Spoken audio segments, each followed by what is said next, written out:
PSG versus Aston Villa. I think I'm just going to go straight into the action. On paper, PSG are obviously favourites. PSG have a stronger team tonight. Obviously. For what Vlahovic offers, and I'm not saying he's a bad player, I just think he's not a special player. There's no striker in Barcelona. Well, I think Milan is not that kind of player that should be making deals like this. Enrique has said his team is going for a third straight Champions League this season. Is that fantasy or fallacy?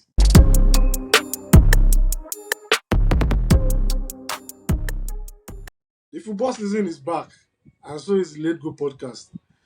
Joining in on today's show is the UEFA Super Cup, currently ongoing. PSG versus Aston Villa. I think I'm just going to go straight into the action. Yinka, Aston Villa PSG. What do we expect? Well, firstly, it's good to be back again. After a rather unusual break. It's also good that football is back after the World Cup. Teams are very much prepared for the season, I assume, and we're expecting yet another exciting 10 months because football season usually lasts about 10 months. For Aston Villa against PSG, it's difficult to call. I mean, games like this, you never know what to expect. In fact, you can't difficult to call. You can't difficult to call, okay?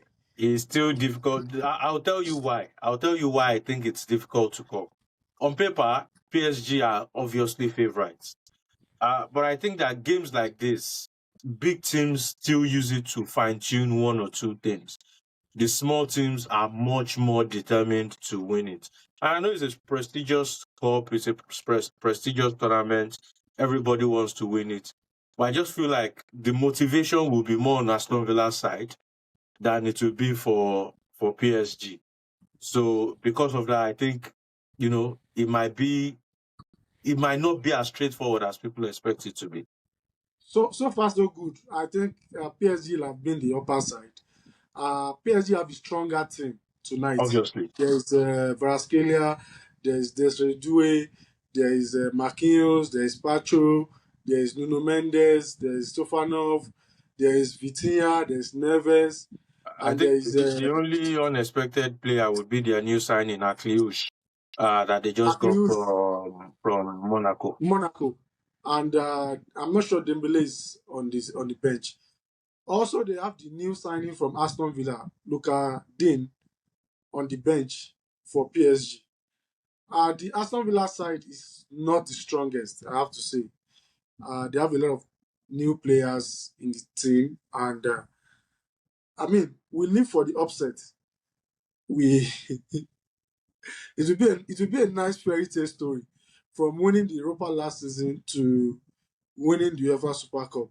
Tottenham came very close last season until they were unfortunate in the last few minutes of the match, losing 3-2. Which further proves my point that in games like this, the smaller sides would always want to give it more. The bigger side, especially because they've won it last season. They will want to win it as well, but it's still very early in the season. Legs are still quite fatigued, especially for some of the players that have gone to the World Cup. Some of them are just starting to get into the groove. It can be.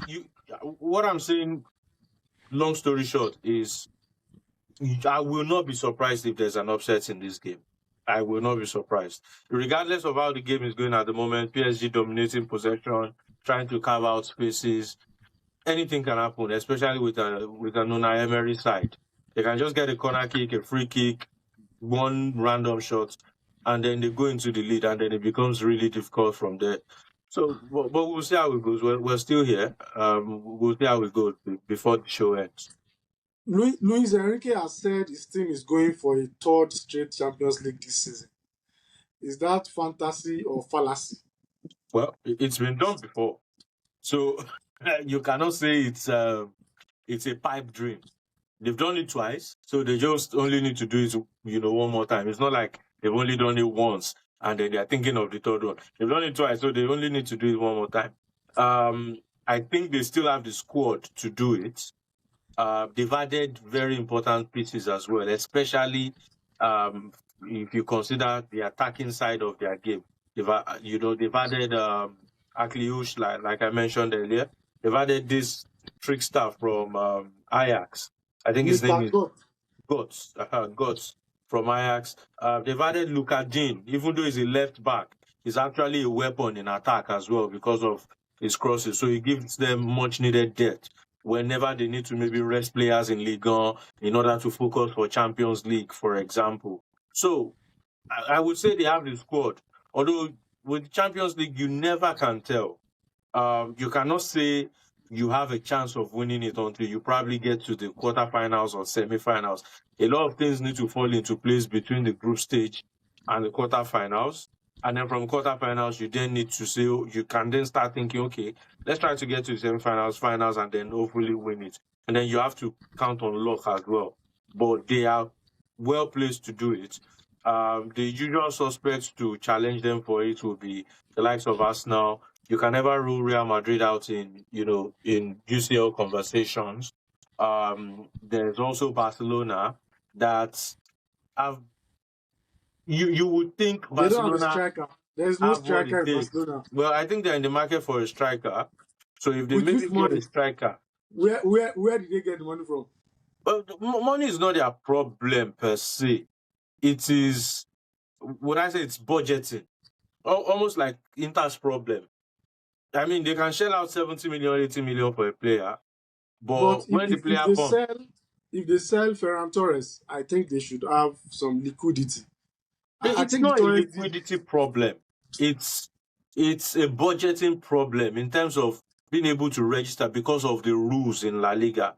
So La Liga has a ratio of squad cost ratio. Your squad, the cost of your squad must not pass a certain level, I think, and because of that, they can easily buy players. But if they are bringing that player in, it means that they have to release one player, or you have to find a way to just work around the rules to make sure that the cost of the squad is not too high. So it's not a money problem, if you ask me.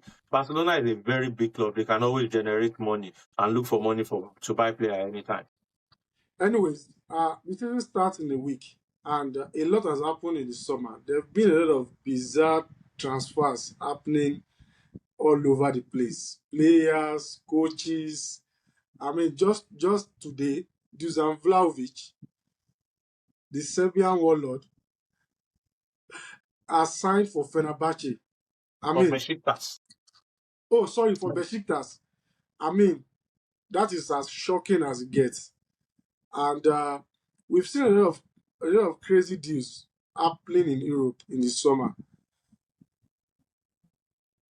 Is Well, this the new reality of the market? let me first continue by saying that the Vlahovic deal is not shocking for me. It is not shocking. I've been saying it since the contract talks with Juventus, went sour. I said it that the only club that will be willing to take him.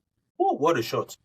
The only club that will be willing to take him will be, and would I for no, I mean no disrespect to these clubs, but will be an average club, the mid-table clubs. That wants Reason to being that impress. exactly. Reason being that he was earning a ton of money at Juventus. 12 Um, million. yes, on Juventus, and that's after tax. On Juventus's books, it cost about 41 million a year to keep Vlahovic. Yes, Dusan Vlahovic. So naturally, Juve wanted to shed that load. Juve proposed a lower contract to him. He did 7 not million, I agree. think. Yeah, I think it was about 7 million. He did not agree. I think he overestimated or overplayed his hand, and at some point, Juve just thought, man, we have to We do move what we on. have to do. We We move. cannot take on this load. So they dropped the load. Now, for what Vlahovic offers, and I'm not saying he's a bad player, I just think he's not a special player. He needs a team to be properly set up, attacking, for him to really do well. His hold up play is bad. So if you put him in a team where they defend and they need him to hold up before other players join him in A attack, counter attacking team. a counter attacking team, it will be counterproductive because it's hold up plays. But the only thing he has going for him will probably be his finishing, and that's not even elite. It's just it's okay. So you would need him to be in a proper attacking setup for him to really do well. Now, for what he offers, I do not see, and like I said, I've said this many times in the past for people that care to listen.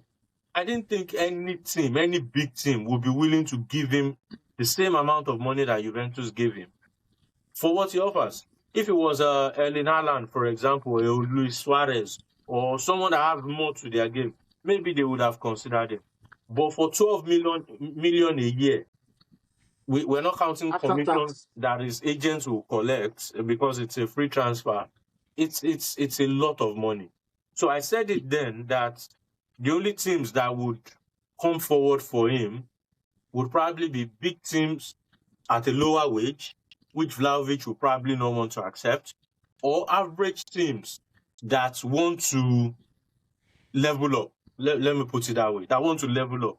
So you have the likes of Besiktas, maybe in fact, Aston Villa might not even consider him. But let's say maybe an Aston Villa or a Or in Tottenham. Newcastle or maybe a Tottenham that will say, okay, this guy is coming from a UV. We are coming from a Besiktas.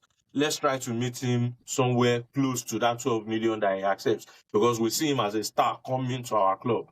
But for an Arsenal or for a Man City, they'll be like, what have you done in the last 1 or 2 years? Even the Saudi clubs were not interested. So it didn't come as a surprise to me, to be honest. In fact, if you check the group, I've just been laughing all day because it's just like I was so certain that But that would be what the end has of been the the entire most situation. what has been the most bizarre transfer for you so far in the summer? Bizarre transfer for me this summer. Bizarre. Bizarre in terms of price and movement. In terms of price, I'll say Gonzalo Ramos. I think it's overpriced at 80 million. It's a lot of money. 75, 75, please. 75, We 80, they are we brothers. paid 75. 75, 80, they are brothers. But even at 75 million, I think it's overpriced. And he may well go on and have a fantastic season for Milan because I'm not saying he's a bad player. I'm just saying, considering the kind of season he had over the last 2 seasons, he's basically been a backup player at PSG. Considering Milan's finances, I mean, we have a Milan team that makes about 450 million or 400 and something million yearly. They've gone ahead and spent 80 million of that money on 75, Inca, what? 75. 70 million. Stop now. They've gone 5 ahead and million is a spent lot of 70, money. 75 million on one player. And I know amortization and blah, blah, blah comes into place. But I'm just trying to paint a bit of a scenario for you. Milan is not that kind of player that should be making deals like this. You can get good deals in the transfer window without necessarily But we overspending. needed a striker now. Inca, which Yes, striker? No, there's no striker out there. I'm not saying you should not get Gonzalo Ramos. I'm saying for deals like this, you can wait until the last 2 weeks in the transfer window.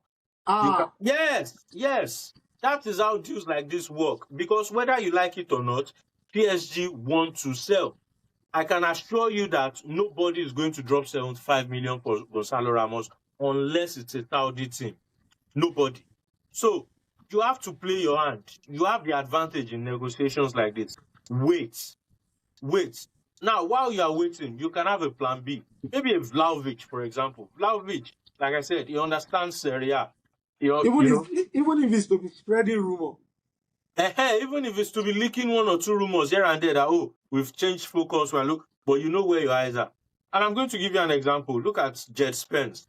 We've just read today that is joining 30 Inter for million. about 30 million. Now, we all know how Inter's search for a right wing back has gone this season.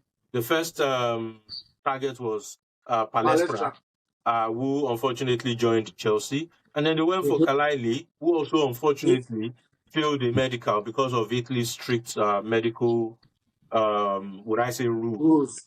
And then naturally the next option was Spence. But Spence was having a very good World Cup. We have a situation where Tottenham have spent a lot of money this summer. They bought Tonali, they bought please remind me, I can't remember the names of the players they bought now. Fernandez, Matheus Fernandez. Fernandez. They spent close to 200 million, if I'm not mistaken. So at some point, you would expect that even if they cannot get all of those 200 million back, they would want to get some money back one way or another. So they need to sell. They need to shed some weight as well. So Inter has gone in. This guy is having a good World Cup. Tottenham has said, bring 45 to 50 million. Okay. Go. Is the main Kvaratskhelia. is the main target. They've not scored yet. My stream is slow. Kvaratskhelia just scored. The ball is still with Hakimi. Hey, my stream is super slow, but I'm sure the goal is coming soon. This guy should be in the conversation for Ballon d'Or, by the way. He didn't go to World Cup now. It doesn't matter. I don't understand why one tournament should be deciding who wins the Ballon d'Or. So, like I was saying earlier, Jet Spence was the next target. Oh, what a goal! Was the next target. So Tottenham, according to reports, wanted 45 to 50 million. What did Inter do? Inter said, okay, we'll calm down. Then we started hearing other names. Diaby, Van der Seen, Ryerson. Now, there's one reliable guy on Inter Matters on Twitter that since July 21 had been saying that Jet Spence is the target. But it didn't look like Jet Spence was the target because Inter was never going to spend that kind of money on Jet Spence. That is an Alakoba journalist. What's his problem? Inter was never going to spend that kind of money. Now, what has happened? Inter has ended up getting him for 31 million euros. Okay, but let's look at it like this. I agree that Milan showed a bit of desperation. But you also have to consider the fact that Inter, for instance, Inter is a stable environment. Jet Spence is coming in like a plug and play, basically, in his position. Milan is coming from a season of satanic and demonic football. There is a new manager who is trying to instill a new playing style. Okay. Do you not think it is dangerous that you are bringing in a striker, which is probably the most important element of the whole system? I mean, 2 weeks to the end of the transfer. Do you not think it is dangerous? So, I agree with you that it has its own risks. It has its own risks. But the way it has its own risks is just the way that spending 75 million on Gonzalo Ramos also has its own risks. You get how old is Ramos now? 24. He's still 24. Oh, I didn't even know. But I thought so. Obviously, it still has resale value. However, if you spend 75 million on a 24-year-old backup striker and he comes and he does not hit the ground running and he does not do well, what's going to happen? So you're basically spending Premier League money on Serie A Serie A level players, on backup players. It is Premier League clubs that can afford to shell that kind of money without thinking twice. And so we're going to make it. Spending that money has limited us in the transfer market. Exactly. Because now we are at a situation where there has to be exits before we can spend. Ideally, Ramos should not be more than 40 to 45 million. Ideally. Now, let me also ask you a question. Why do you think that Fenerbahce or Galatasaray are not increasing their bid for Rafael? Because they know that you've put yourself in a position where you need to shed some weight. We must sell. You need to shed some weight. So if they get him, fine. If they do not get him, fine. Now I'm reading that Fenerbahce are interested in Martinelli. It could be tactical to say, okay, let's force Milan's hand. Drop crumbs. Let's force Milan's hand. So sometimes the transfer window works like that. You just have to be patient. The most important thing is to ensure that you are not caught with, I'm sorry to describe it this way, with your balls in your hands. And by saying getting caught with you, but by saying that, I mean, look at the situation with Lukaku and Inter. Stranded. Look at the situation with Lukaku and Inter about two seasons, was it 2 seasons or 3 seasons ago, where Inter thought they were definitely going to get Lukaku. and all of a sudden Lukaku switched off his phone and nobody knew where he was. Now, Inter was left with their balls in their hand. And because of that, who did they fall back on? Marco Arnautovic, who ended up wasting 2 years of Inter's time and doing absolutely nothing. So it's important that even while you are trying to play those games, you still have one or two backup plans, one or two ideas. For me, there's nothing wrong with saying, let's try for Moise Kean. Honestly, I was going to mention Moise Kean. Let's try for Moise Kean as backup. Let's say, okay, Ramos is our main guy, but let's Even bring Kean. if we have that 75 million, let us spend Kean as a backup. Let's string Kean along and say, okay, we will come for you at some point in the transfer market, agree a deal with him, personal terms, and then just start leaking one or two information to his club to let them know that you are coming for him. So that if Ramos does not come through, you can then go for it. So you just need to have one or two backups, then play your game very, very well. Otherwise, you're going to be taken for a ride in the transfer market. And the way it goes, I'm not sure we would sell Rafael Leao. As painful as that sounds, I do not think we would get a meaningful offer. Honestly, I that guy's continuous presence at Milan affects the club on the pitch and off the pitch. I will not lie to you. Even if he does not kick a ball, they find a way to make everything about him, and it's nauseating at this point. So we've shown uh, desperation, and Galatasaray are just looking and they are waiting, they are bidding their time. I mean, that's where we find ourselves. That's what happens when you do not have experienced heads in key management positions in a club.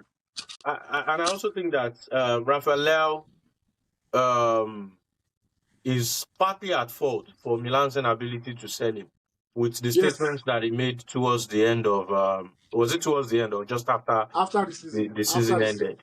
I mean, you're coming off a season where you did not particularly do well, partly thanks to injuries. But over the past couple of seasons, you've not been particularly great. Now, either. the season has ended disastrously for your team. You then come out to say, oh, you think your time at Milan is over. So buyers know that the player wants to leave. So buyers will definitely leverage on that and say, well, he wants to leave. Even though you want to sell him for 60 million, we're going to stay on our 40 million. It's up to you. Almost an equalizer from Aston Villa. It's up to you to decide if you want to keep an unhappy player in your squad or a player that does not want to stay. So Rafael Leao has not helped himself. He also overplayed his hand by thinking he's some sort of fantastic guy. Maybe he gets carried away by what it is on social media. Because at the end of the day, regardless of how many people you can dribble and how beautiful you look on the ball, clubs still need players that deliver the output, whether it goes, Yeah, assists, and whatever. And you're coming off a not so great season. So the just numbers are calm not good. down. Calm down. Anyways, enough of club football. We had the World Cup this summer. Probably one of the most controversial World Cup I have seen in my adult life.